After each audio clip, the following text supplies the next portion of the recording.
Bon les gars, aujourd'hui je suis quelque part. Je suis allé visiter le terrain de mon frère avec son épouse. Et bon, ils sont venus faire une visite de l'état de leur terrain parce qu'ils avaient planté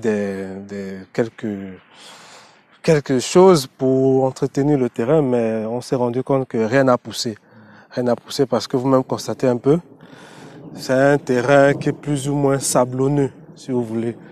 Donc ils ont essayé comme ça de planter du manioc, comme ça, mais ça ne donne pas. Comme vous voyez, ça, il m'explique que ça fait pratiquement plus de 6 mois qu'ils ont planté, mais ça ne donne pas grand-chose parce que le sol, il est pauvre en nutriments pour faire pousser des plantes.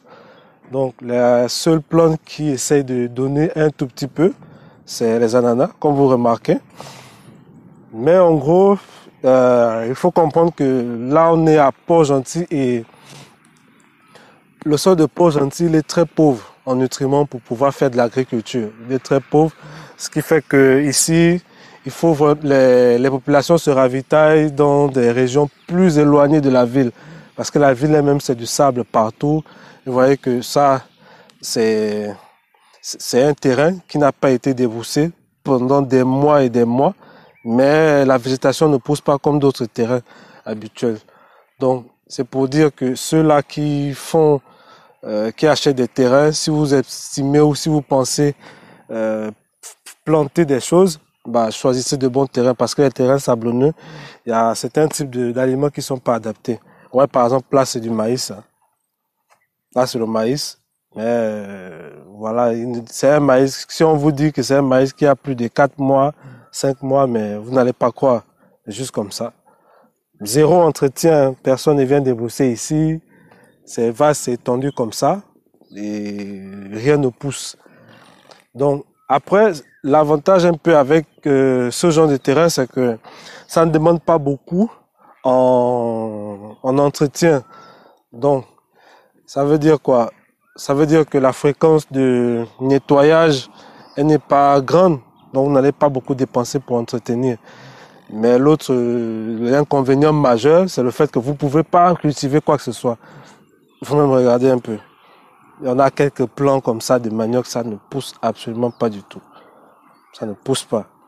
Donc ça, c'est mort, quoi. Donc le mieux... Après, il y a un type d'aliment que vous pouvez faire cultiver. Par exemple, vous pouvez faire pousser l'ananas, comme on a vu tout à l'heure. Vous pouvez aussi faire pousser des choses comme la pastèque, parce que la pastèque, ça aime l'eau. Vous pouvez aussi faire pousser... quoi? Vous pouvez faire pousser des cannes. Elles vont pousser parce que la canne aime l'eau. Mais tout ce qui demande beaucoup de nutriments, comme banane, comme manioc, comme voilà, tout ce qui est tubercule, pommes de terre, des choses comme ça ne pousse pas. Ça ne va pas pousser. Donc voilà, c'est une petite vidéo de rien, juste pour vous dire que quand vous choisissez vos terrains, il faut bien les choisir.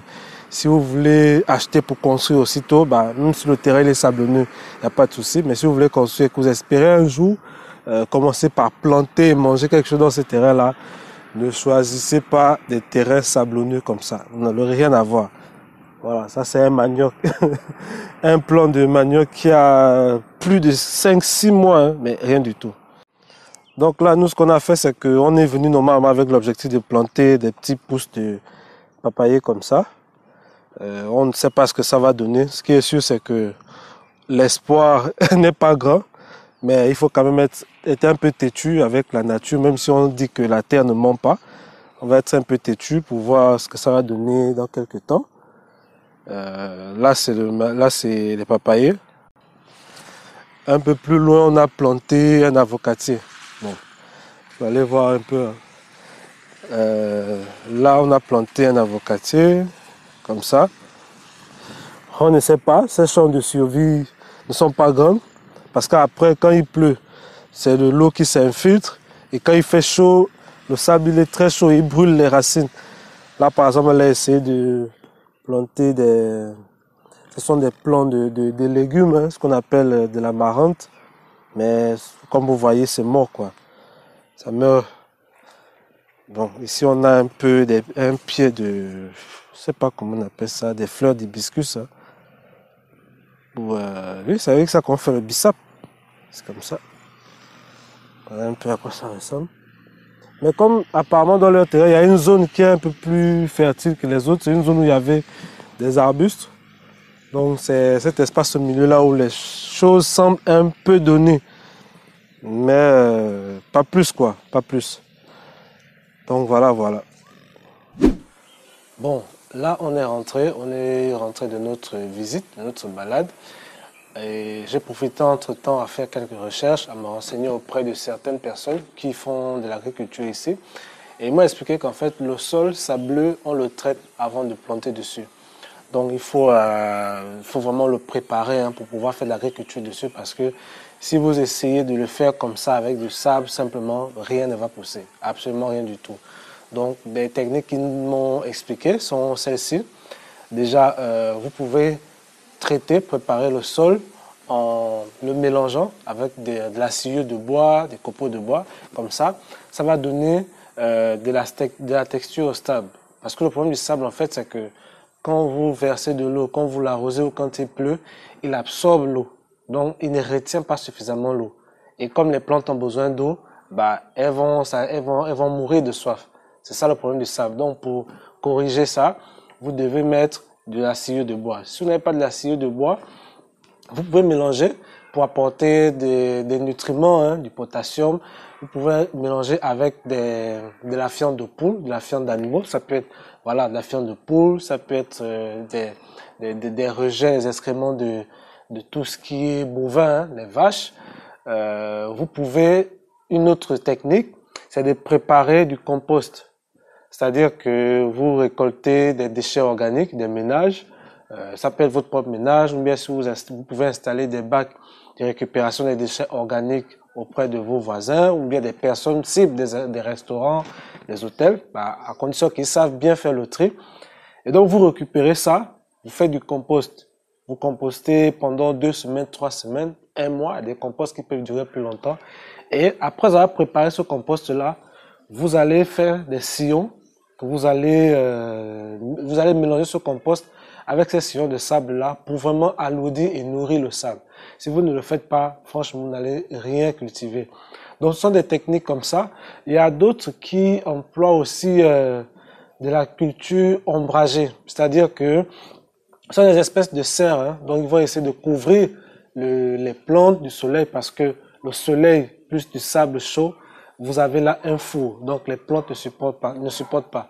Donc si vous combinez le compost avec de la sciure de bois, avec de la fiente de poule, en plus de faire de la culture sous ombrage, bah vous avez les éléments ou l'ingrédient, la technique pour pouvoir cultiver sur ce sol-là. Sinon, rien que du sable, simplement, vous n'allez rien produire. Au contraire, toutes vos plantes, elles vont brûler avec le soleil.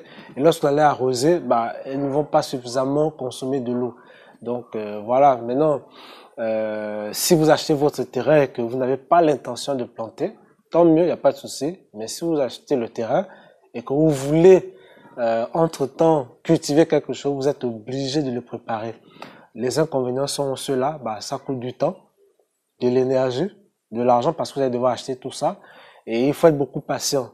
Donc des plantes qui peuvent prendre 1 mois, 2 mois pour pousser, avec ce sol-là, vous pouvez doubler le temps avant de pouvoir récolter quelque chose.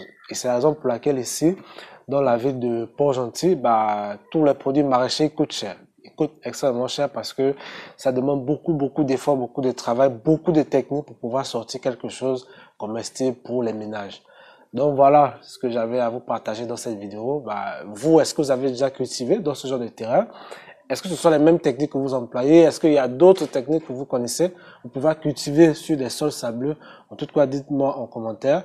Moi, la solution, c'est soit tu achètes tes produits maraîchers au marché ou voilà, si tu veux les cultiver, bah, tu es obligé de faire ça. Bon, on se retrouve dans une prochaine vidéo. Portez-vous bien, bon week-end et bon début de semaine.